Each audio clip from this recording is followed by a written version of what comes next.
할렐루야. 할렐루야. 새해가 되게 되면 많은 사람들이 결심을 하게 됩니다. 내가 금년도에 어떻게 살아도 좋겠다, 그런 마음을 가지고 새롭게 결단을 내리게 됩니다. 근데 우리 한국 사람들이 제일 많이 결심하는 것이 무엇인가 조사를 해봤습니다. 제일 먼저 하는 것이 금년도에는 내가 살을 뺐으면 좋겠다. 이것이 이제 제일 1번 1순위에 들어가 있습니다. 그래서 사람들이 이 금년도에는 내가 살을 빼기 위해 가지고 노력하는 그런 마음을 가지고 한 해가 출발되고 있다고 해요. 두 번째 결심하는 것이 자격증을 땄으면 좋겠다. 그래서 자격증에 딴 데는 결단을 가지고 준비를 하게 된다고 합니다.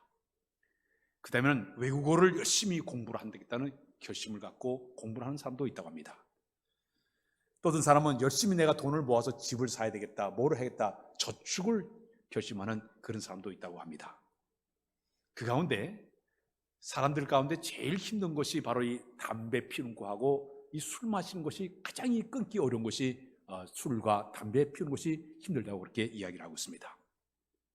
술을 먹다 보니까 실수도 하게 되고 자기 몸에도 문제가 생기기 때문에 끊었으면 좋겠다, 이런 결심을 사람들이 하게 된다는 얘기입니다.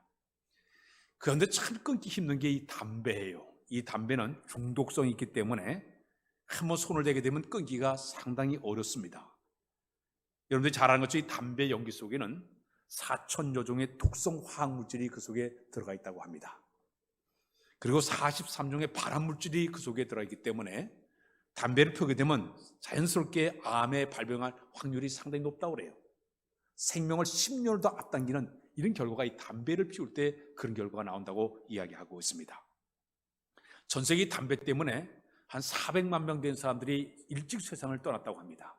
우리나라도 이 담배 때문에 한 3만 명 되는 사람들이 일찍 세상을 그렇게 떠났다는 그런 이야기를 하고 있습니다. 이 중독성이 강해, 술과 담배가.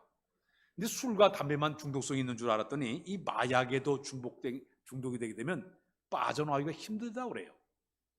마약에 손을 대게 되면 헤어나지 못해가지고 망해버리는 그런 사람들을 우리 주변에서 쉽게 만나 볼 수가 있습니다. 도박에 중독된 사람들도 헤어나기 어렵다고 그래요. 또 특별히 이 게임에 중독되게 되면 헤어나기 어렵다고 그래요. 그것도 하나의 중독성이 있어서 게임에 빠지면, 이 청소년들이 한번 빠지면 헤어나기를 어려워요. 옛날에 저희 아들이 초등학교 때 게임을 그렇게 좋아해요. 못하게 해도 그냥 게임을 하고, 그래서 신방 갈 때가 문제예요. 신방 가게 되면 이 녀석이 게임하는가, 그래서 신방 가기 전에 이 키보드를 이렇게 빼가지고 이불장 속에다 쏙 집어넣고 그리고 신방을 다닌 기억이 있습니다. 한번 거기 빠져들어가면 헤어나기 어려운 것이, 중독성이 있는 것이 우리의 습관의 하나의 모습이라고 볼 수가 있습니다. 그러면 이 중독적인 모든 습관에서 벗어날 수 있는 방법들이 무엇이 있을까요? 생활 속에 좋은 습관을 도입하는 것이 굉장히 필요한데, 우리가 그 습관을 보게 되면 습관을 제2의 천성이라고 이야기를 하고 있습니다. 한번 습관이 몸에 배어지게 되면 참 바꾸기 어려운 것이 바로 습관입니다. 위대한 교육 가운데 홀레스만이 그런 얘기를 했습니다. 습관은 밧줄과도 같다. 매일 습관의 밧줄에 꽁꽁 묶여 사는 것이 우리 사람들의 인생의 모습이라고 그렇게 이야기를 하고 있습니다. 그래서 우리나라의 속담 가운데 3살 버릇이 연살까지 간다. 될성 부른 나무는 떡잎부터 알아본다. 어릴 때 그의 습관하는 모습을 보게 되면 그의 장래까지도 모든 걸 알게 된다는 얘기예요. 서양에 내려온 그 격언 가운데 이런 말이 있습니다. 생각의 씨앗을 뿌리게 되면 행동의 열매를 얻게 되고, 행동의 씨앗을 뿌리게 되면 습관의 열매를 맺게 되고, 습관의 열매의 씨앗을 심게 되면 성품의 열매를 거두게 되고, 성품의 씨앗을 심게 되면 운명을 결정짓는 것이 나타나게 된다. 한번 조그마한 이 습관이 잘못되게 되면 우리의 운명까지 바꾸는 엄청난 결과를 가져오게 된다는 얘기입니다. 통계에 의하게 되면 우리 사람들이 잘못된 습관 하나 고치려고 하게 되면 그 고치는 기간이 6주 정도 걸린다고 합니다. 6주 정도 다른 것을 계속해야만이 그 좋은 습관으로 바뀌어지게 된다고 이야기하고 있습니다. 저 논산 훈련소에 가게 되면 신병 훈련소에서 군인들이 훈련을 받지 않습니까? 사회적인 것을 다 걷어내고 군인으로 만들기 위해서 4주간에 걸쳐가지고 철저하게 훈련을 받아서 조금씩 습관을 바꾸는 훈련을 하고 있지 않습니까? 자, 근데 우리가 살아가면서 내 삶의 잘못된 습관을 고치는 방법이 4가지가 있습니다. 첫 번째는 뭐냐면, 내 습관을 고치는 첫 번째 방법은 따라서 할까요? 인정하고 시인하자. 내 삶 속에 잘못된 습관이 있으면 자기 스스로가 인정을 해야 된다 그래요. 아, 이 습관이 내 생활에 굉장히 불편하다. 인정하고 입술로 자꾸 얘기를 해야 돼. 아, 나 그거 잘못 습관이라고. 잘못된 습관을 입으로 시인하는 것이 첫 번째 우리의 습관을 바꾸는 방법이라고 얘기해요. 두 번째는 뭐냐? 두 번째는 미루지 말고 당장 결단하라. 미루면 이것을 고치기 어렵기 때문에 내가 미루지 말고 당장 그 습관을 갖다가 결단을 내려가지고 그만두는 것이 두 번째 내 습관을 바꾸는 두 번째 방법이라고 얘기하고 있습니다. 세 번째는 뭐냐면 좋은 습관을 도입하라. 나쁜 습관을 고치기보다는 새로운 다른 좋은 습관을 내 습관 속에 집어넣게 되면 빨리 고쳐지게 된다는 얘기예요. 이 방 안에 나쁜 공기가 있을 때 이 나쁜 공기를 퍼내려고 하게 되면 굉장히 힘이 들어요. 좋은 방법이 있습니다. 창문을 열어가지고 저 바깥에 좋은 공기를 확 집어넣게 되면 이 나쁜 공기가 싹 빠져나가요. 내 삶에 잘못된 습관이 있을 때는 습관을 고치려고 하는 것보다는 좋은 습관으로 바뀌어지게 되면 이것이 바로 우리 삶의 습관을 바꾸는 하나의 방법이 되어지게 되는 것입니다. 마지막에 네 번째는 뭐냐면은 이제 다른 사람의 도움을 받는 것이 필요합니다. 예를 들어서 늪에 빠진 사람이 자기 힘으로 빠지려고 허우적허적대면 더 깊이 빠져들어가요. 그러나 다른 사람이 와서 그 손을 잡아서 빼주게 되면 바로 빠져나오는 것처럼 내 생활 속에 잘못된 습관이 있을 때는 내 스스로 해결하기보다는 다른 사람의 조언을 받고 다른 사람과 상담하는 것이 굉장히 습관을 바꾸는 좋은 방법이에요. 부부간에 문제가 있는 사람들이 상담가를 찾아가서 상담하다 보면 아하, 이게 잘못됐구나 깨달아가지고 고친 사람들이 상당히 많이 있지 않습니까? 이렇게 이 4가지 방법이 있을 때 우리의 습관을 바꿀 수 있는 하나의 방법이 되어지게 되는 것입니다. 그러면 우리가 살아가면서 우리의 삶 속에 나쁜 습관들이 무엇이 있을까요? 어떤 사람은 이 더러운 말을 아주 자주 쓰는 사람도 있어요. 욕을 입에 달고 다니는 사람이 있어요. 말끝마다 욕을 해요. 말끝마다. 입에 담지 못할 욕을 하는 것도 하나의 잘못된 습관이겠죠. 거짓말하는 것도 습관적입니다. 자꾸 얘기할 때마다 자꾸 뻥을 튀겨가지고 거짓말을 자주 하는 사람, 이것도 하나의 습관이 될 수가 있습니다. 다른 사람을 자꾸 비난하고 험담하는 것도 이거 습관이에요. 자꾸 모이기만 하면 자꾸 험담하고 비난하는 거예요. 이것도 하나의 습관 속에 들어가 있을 것입니다. 또 상대방을 자꾸 이래 비꼬고 업신여기는 그런 말투로 살아가는 사람도 이게 습관이 되어 있기 때문에 참 고치기 어려운 하나의 습관이 될 수가 있습니다. 생각도 마찬가지예요. 이 생각이 자꾸 부정적인 생각으로 꽉 차 있어가지고 모든 것을 좋게 바라봐야 돼. 자꾸 나쁜 것으로 자꾸 바라봐요. 형사들이 이제 어떤 범죄한 사람을 자꾸 해가지고 나쁜 것을 자꾸 보는 것처럼 좋은 것을 봐야 돼. 자꾸 나쁜 걸 바라보고 지적하고 생각을 자꾸 하다 보니까 이 생각 자체가 나쁜 생각으로 꽉 차 있는 그런 사람도 있습니다. 어떤 사람은 의심하는 것이 꽉 차 있어 모든 것을 좋은 방향으로 바라보지 못하고 나쁜 방향으로 의심스러운 눈으로 계속 바라보는 사람도 있습니다. 잘못된 습관의 하나의 모습이겠죠. 행동도 마찬가지예요. 자꾸 남의 걸 도둑질하는 것도 하나의 나쁜 습관이에요. 아니면은 다른 사람에게 주먹질 폭행하는 것도 이거 습관입니다. 가정 안에서 부부싸움 할 때 자꾸 이제 주먹질하는 것이 습관이 되게 되면 고치기 어렵습니다. 하나의 잘못된 습관이 될 수가 있겠죠. 게으름을 떠는 것도 이게 습관입니다. 작년도와 올해를 이래 걸쳐오면서 중요한 것이 이 비대면 예배를 드리다 보니까 집안에서 예배 드리다가 아이고 이번 주는 그냥 제끼자. 뭐 이번 주 예배당 가기 뭘 예배당 가기 집에서 그냥 저기 예배 드리자고. 대면 여기 영상 예배 드리자고. 자꾸 하다 보니까 게을러지는 거예요. 나태한 것이 부지런함이 사라지게 되는 거예요. 이것이 습관이 되게 되면 참 헤어나오기 어려운 것이 바로 하나의 습관이라고 볼 수가 있습니다. 반대로 좋은 습관이 있습니다. 남을 칭찬을 잘하는 사람이 있어요. 말할 때마다 상대방을 자꾸 장점을 얘기하면 칭찬하는 사람, 이거 습관에 들어가 있습니다. 어떤 사람은 자꾸 남을 격려를 잘하는 사람이 있어요. 상대방을 격려하고 위로를 잘하고 용기를 북돋아주고 친절을 잘 베푸는 사람. 이것도 하나의 좋은 습관을 가진 사람의 모습이라고 볼 수 있을 것입니다. 생각도 매사에 긍정적인 생각을 가지고 모든 것을 바라볼 때마다 될 수 있겠지, 하면 되겠지, 이 긍정적인 마음을 갖는 것도 좋은 생각이에요. 그리고 생각 자체가 선한 생각을 품어서 모든 것을 좋게 해보는 것. 마치 하나님이 세상을 창조할 때 하나님 보시기에 심히 좋았더라 할 정도로 계속 좋았더라 좋았더라 이 선한 마음을 품는 것도 좋은 생각 속에 들어가 있을 것입니다. 적극적인 생각도 우리에게 필요한 좋은 습관이에요. 한번 해보자, 한번 도전해보자, 이 적극적인 생각을 갖는 것도 좋은 습관 속에 들어가 있을 것입니다. 행동하는 것도 마찬가지예요. 적극적으로 이 부지런한 것도 우리 생활 속에 좋은 습관이에요. 부지런하게 사는 것도, 근면하게 사는 것도 좋은 습관일 것이에요. 성경에 보게는 로마서의 12장 11절에 보게 되면 하나님을 섬기는 자들에게 좋은 습관을 이렇게 표현해서 사도 바울은 부지런하여 게으르지 말고 열심을 품고 주를 섬기라고 했어요. 부지런하고 게으르지 않고 열심을 다해 주를 섬기는 이 습관이 우리 몸에 배울 때 우리가 신앙적으로 아름답게 열심을 다해 주를 섬기는 자들이 되게 될 줄로 믿습니다. 여호수아 5장에 보게 되면 이스라엘 백성들이 애굽에서 탈출을 했습니다. 탈출한 다음에 40년 동안 그들이 광야 생활을 다 마쳤어요. 마침내 이제 그들이 꿈에 그리던 저 적과 꾸는 가나안 땅을 향해서 그들이 들어가게 되었습니다. 근데 가나안 땅에 수많은 그 적군들이 다 있는데도 불구하고 하나님께서 여호수아를 통해서 그들에게 명령을 내리고 있습니다.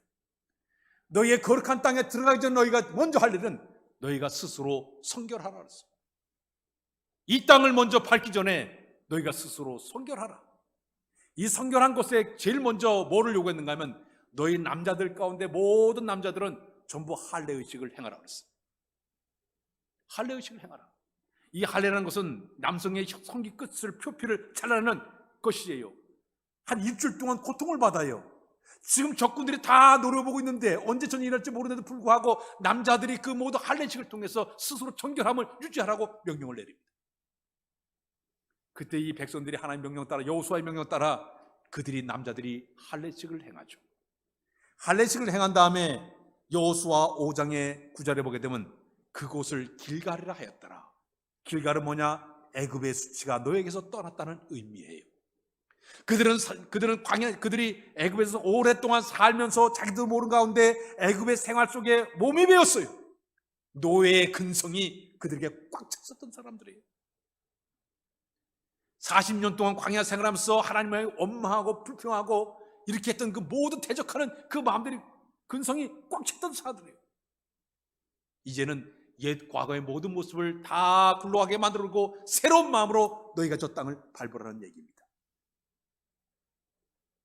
너희가 이제 하나님 백성이 되었으니 그 땅을 차지하기 전에 옛 과거의 모든 삶을 다 습관을 던져버리고 새 마음을 가지고 너희가 그 땅을 들어가라고 명령을 내리고 있습니다.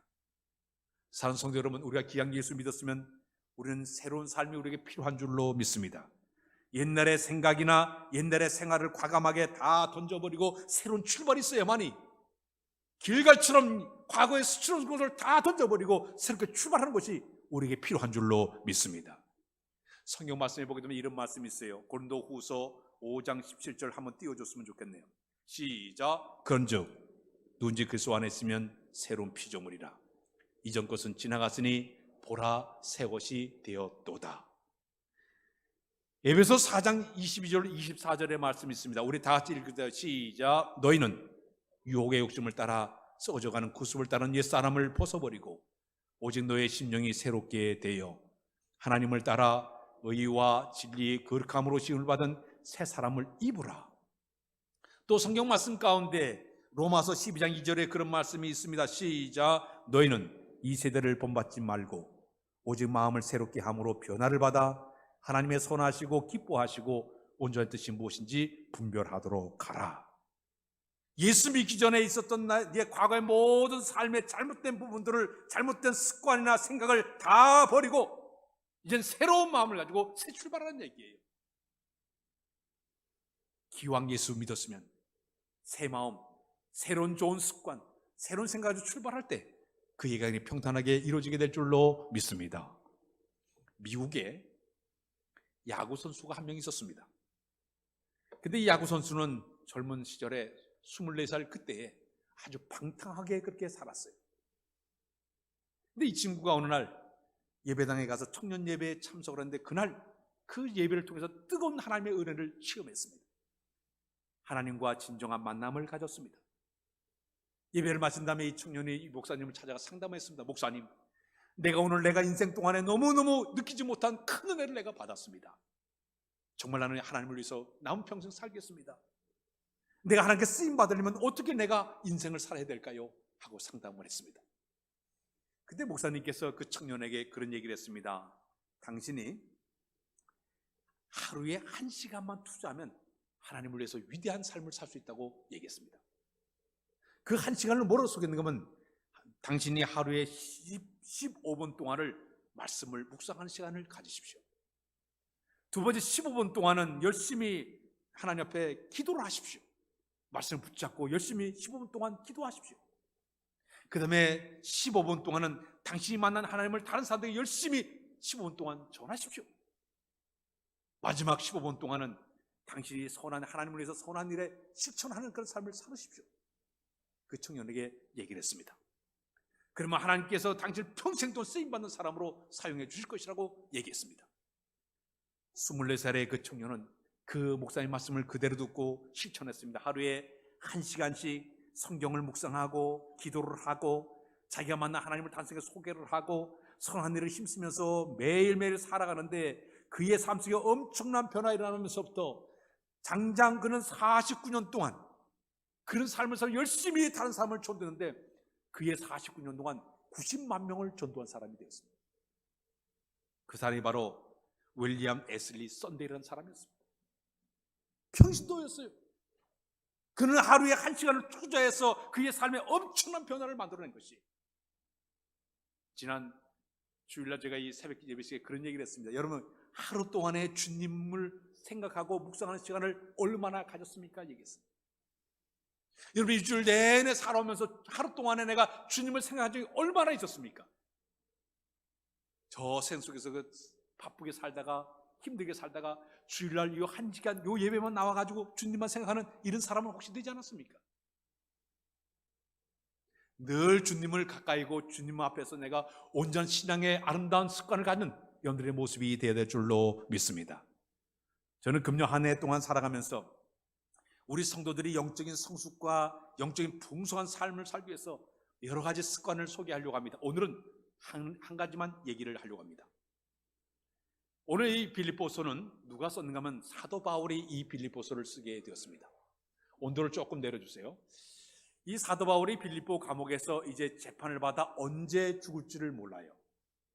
근데 자기가 쓰였던 빌립보 교회에다가 편지를 띄웠습니다. 편지를 줘서 모든 빌립보 교인들에게 어떤 이야기를 들려준 거면 너희가 주 안에서 기뻐하라, 그런 말을 쓰고 있습니다. 따라서까요? 항상 기뻐하라. 우리 예수 그리스도를 믿는 그리스도인들에게 등록상표가 뭔지 아십니까? 기쁨이에요. 지금 로마의 감옥에 갇혀서 재판을 기다리는 사도 바울이 감사할 조건이 없고 기뻐할 것이 아무것도 없어요. 기뻐할 만한 모든 상황에 되질 못해요. 근데 오히려 사도 바울은 주 안에서 항상 기뻐하라고 소개를 하고 있습니다. 자신의 그 처지가 어렵고 절망스러운 상황임에도 불구하고 너희에게 꼭 필요한 것은 너희 마음속에 기쁨을 소유하라고 이야기하고 있습니다. 성경에서는 기쁨, 희락을 두 가지 단어를 쓰고 있습니다. 첫 번째 단어는 마소스라는 단어를 쓰고 있습니다. 이 마소스라는 말은 세상적인 기쁨이에요. 세상의 기쁨을 갖다가 마소스라고 쓰고 있습니다. 그러나 성령 안에서 주어지는 조건이 없는 기쁨을 갖다가 카라란 말을 쓰고 있습니다. 서로가 좀 달라요. 어떤 분이 이 기쁨을, 그리스도인이 얻는 기쁨을 4가지 차원으로 얘기를 했습니다. 제 1차원적인 기쁨은 뭐냐면 저 세상들이 누리는 기쁨의 모습이에요. 예를 들면 내가 돈을 많이 벌었을 때 얻는 기쁨, 내가 자동차를 새 걸 샀을 때 오는 그 기쁨, 또 내가 집을 사가지고 입주할 때 오는 그 기쁨, 아니면 내가 새 옷을 사서 탁 입었을 때 그 오는 기쁨, 결혼식 할 때 오는 그 기쁨, 내가 저 회사에서 승진이 돼가지고 내가 쓱쓱 승진해서 계급이 올라가고 있다, 사람들이 인정받고 존경받을 때 오는 기쁨, 어떤 조건이 줘서 오는 기쁨을 갖다가 이걸 갖다 맞서서 세상적인 기쁨이라고 얘기하고 있습니다. 그런데 이 기쁨의 단점이 있습니다. 이 기쁨은 조건이 사라지게 되면 순식간에 기쁨이 사라져요. 돈이 내 손에 들어올 때는 기뻤지만 돈이 사라지는 순간 기쁨이 싹 없어져 버립니다. 좋은 집에 들어갈 때는 얼마나 좋습니까? 들어가서 조금 살다 보면 그 기쁨이 사라져 버려요. 더 큰 넓은 장소로 가고 싶은 마음이 드는 거예요. 자동차를 샀다가 처음에 탈 때는 좋았죠. 어디 가서 한번 꽝 들이받고 나면 그 기쁨이 사라져 버리게 되는 거예요. 이 세상에 주는 기쁨은 순간적인 기쁨이에요. 그러나 순식간에 사라져 버려요. 술 마신 사람들 술 마실 때 얼마나 기쁩니까? 마시고 나게 되면 속쓰려요, 아파요. 이것이 바로 세상이 주는 마소스의 하나의 기쁨이라고 볼 수가 있습니다.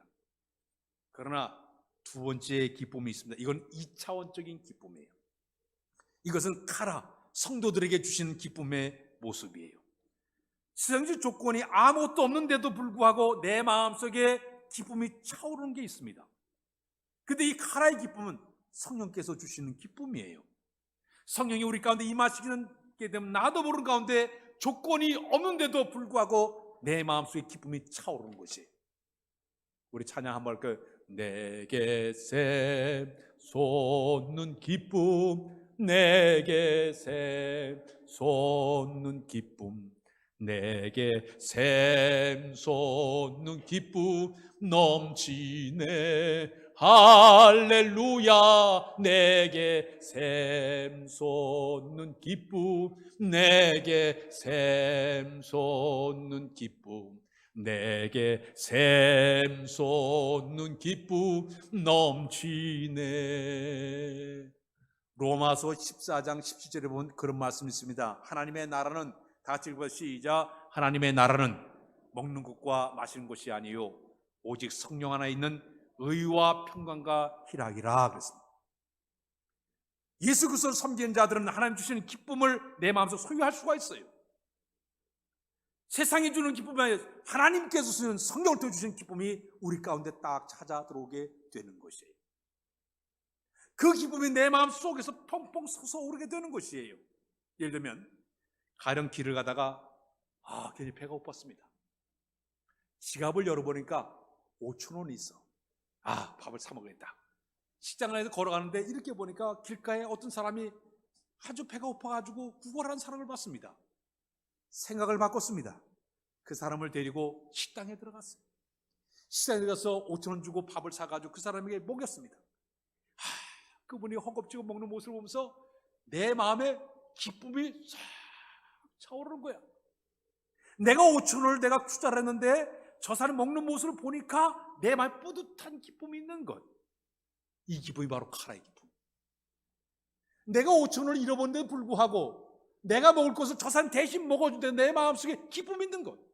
이것이 바로 카라의 기쁨, 성령 안에 주는 하나의 기쁨의 모습이에요. 다른 사람을 행복하게 해주면서 내 마음의 기쁨을 느끼는 것, 다른 사람을 기쁘게 하면서 내 마음의 기쁨을 갖는 행복, 다른 사람을 즐겁게 하면서 내 마음의 기쁨을 소유하는 것, 다른 사람을 내가 평안하게 해주면서도 내 마음속의 기쁨을 갖는 것, 이게 성령 안에서 주어지는 기쁨의 모습이 되는 줄로 믿습니다. 가령 여러분들 교회 안에 오셔서 이번 주에도 꽃꽂이 헌금 들은 분이 있는데 내가 꽃꽂이 헌금을 들었더니 그 꽃꽂이를 가지고 아름답게 장식한 모습을 바라보면서 내 마음의 흡족함을 갖고 기쁨을 갖는 것. 내가 하나님의 거룩한 교회 앞에 내가 성구를 이렇게 하라고 돈을 드렸는데 성구를 딱 보는 순간 그걸 볼 때 내 마음에 기쁨이 주어지는 것. 기쁨이에요. 가령 저는 가끔 성도들이 이렇게 선물을 줄 때가 있습니다.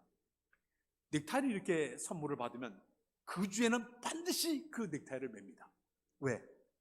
그분이 그걸 보면서 마음에 기쁨을 갖게 만들려고. 내 마음에 안 들어도 그분을 위해서 일부러 맵습니다. 루마니아에 렘브란트라는 목사님이 계셨어요. 기독교를 굉장히 핍박을 가해서 이분이 마침내 감옥에 들어가고 말았습니다. 장장 시베리아 감옥에서 그 18년 동안이나 감옥 생활을 하게 되었습니다. 근데 그 시베리아에서 감옥 생활할 때 밥을 주는데 너무 적게 줘요. 물도 조금밖에 주질 않아요. 죽지 않을 만큼만 주는 거예요. 그래 그 감옥에 갇힌 사람들 늘 배고파하고 목말라하는 그 모습으로 하루로 살게 되었습니다.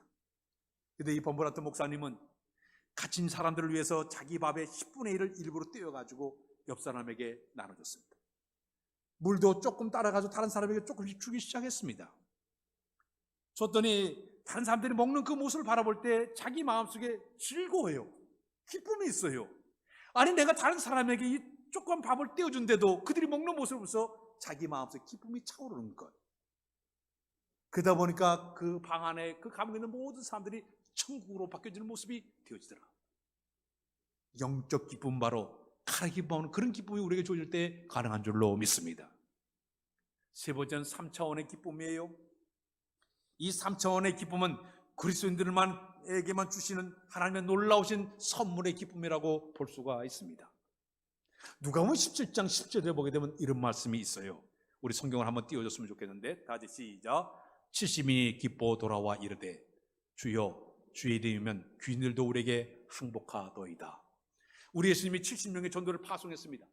그들이 전도하고 다 돌아왔어요.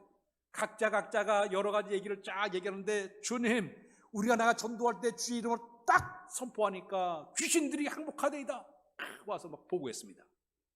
그때 우리 예수님께서 귀신들이 너에게 항복하는 것으로 기뻐하지 말고 너의 이름이 하늘에 기록한 것을 보고 너희가 기뻐하거라 그랬습니다. 이 말의 의미는 너희가 그리스도를 위해서 열심히 헌신하는 그 모습, 주를 위해서 사는 그 모습이 다 천국에 기록이 되었기 때문에 기록한 그것 가지고 너희에게 기쁨을 가져라. 요한계시록 보게 되면 여러분 우리가 이 땅에서 행한 모든 것이 생명책에 다 기록이 되어 있습니다. 제가 군에 있을 때 인사행정을 제가 공부했습니다. 인사행정을 공부하면 거기 인사행정하는 상벌계가 있습니다. 상벌계는 누구를 상을 주고 누구를 벌을 주는가. 그래서 그 사람이 어떤 그 군인 하나가, 어떤 장교 하나가 딱 있다. 그분의 이름을 딱 치게 되면 그가 상 받은 모든 내용을 다 기록해 있어요. 벌 받은 내용이, 징계받은 내용이 다 기록되어 있어요. 성도 여러분, 우리 그리스도 이 땅에 살아가면서 우리가 행한 모든 것은 하늘나라의 생명책에 다 기록이 되어 있습니다. 마치 상벌의 그 모든 계획이 써 있는 것처럼 우리가 행한 모든 것이 기록된 것을 가지고 기뻐하는 것. 이것이 바로 성령 안에서 주어지는 하나의 기쁨의 모습이 되는 줄로 믿습니다. 마지막에는 우리에게 주어진 마지막 기쁨은 4차원의 기쁨이에요. 이 기쁨은 구원의 기쁨입니다. 구원의 기쁨이에요. 이건 세상의 무엇과도 바꿀 수 없는 엄청난 기쁨이에요. 나 같은 죄인이 용서함 받아서 하나님의 자녀가 되어서 구원의 큰 감격 속에 살아가는 이 기쁨은요, 세상 느끼지 못하는 기쁨입니다. 세상의 무엇과도 비교할 수 없는 엄청난 기쁨이 구원의 기쁨이에요. 애니 셸로드 호크스라는 분이 있었습니다. 이번 미국에서 태어났는데 뉴욕에서 출생했죠. 근데 이 여자가 1872년도에 어느 날 자기 집에서 거실에서 이렇게 창밖을 내다보니까 새들이 그렇게 날아다니는데 얼마나 아름답게 날아다니는지, 구름을 보니까 너무너무 구름이 아름다운 곳이에요. 근데 문득 자기 마음속에 그런 생각이 들었습니다. 사람들이 자기를 미워하고 인정을 안 하고 알아주지 않아도 주님만이 자기 자신을 알고 사랑한다는 사실을 깨닫게 되니까, 또 자기를 구원해 주는 하나님 생각하니까 너무너무 마음에 감격스럽습니다. 세상 사람들이 자기를 알아주지 않아도 주님이 자기를 알아주시고 자기를 갖다 구원해 준 거나 생각하니까 너무나 감격스러워서 그 아름다운 마음을 막 찬송시를 썼습니다. 그런 다음에 찬송시를 세상에 내는데 그 노래가 바로 주 음성 외에는 더 기쁨 없도다. 날 사랑하신 주 늘 계시옵소서. 다 같이 기쁘고 기쁘도다. 항상 항상 기쁘도다. 나 주께 왔사오니 복주 주 떠나가시면 내 생명 하늘에 주 떠나가시면 내 생명 헛되네. 즐겁고 슬플 때 늘 계시옵소서. 기쁘고 기쁘도다. 항상 기쁘도다. 나 주께 왔사오니 복주옵소서.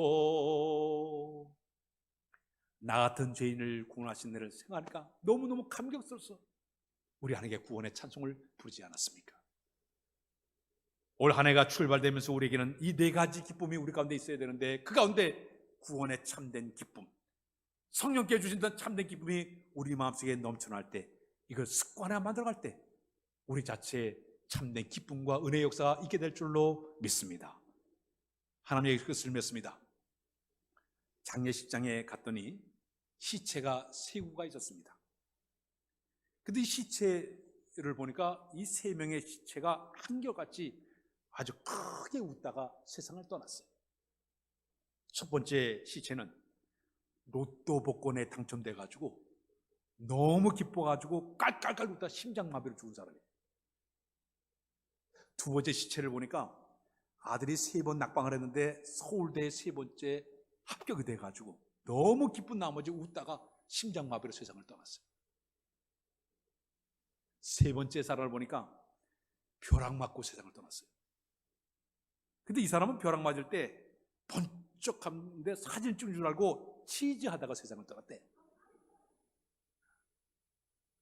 웃을 때까지 내가 이렇게 죽을 때까지 웃으면서 세상을 떠나는 것 얼마나 좋은 일이겠습니까? 천국문부터 넘은 순간까지 주 안에서 날마다 기뻐하며 살아가는 우리의 모든 삶이 꼭 되시길 주님의 이름으로 부탁드립니다. 기도합니다. 하나님, 하루의 삶 자체가 기쁨으로 풍성하기를 원합니다.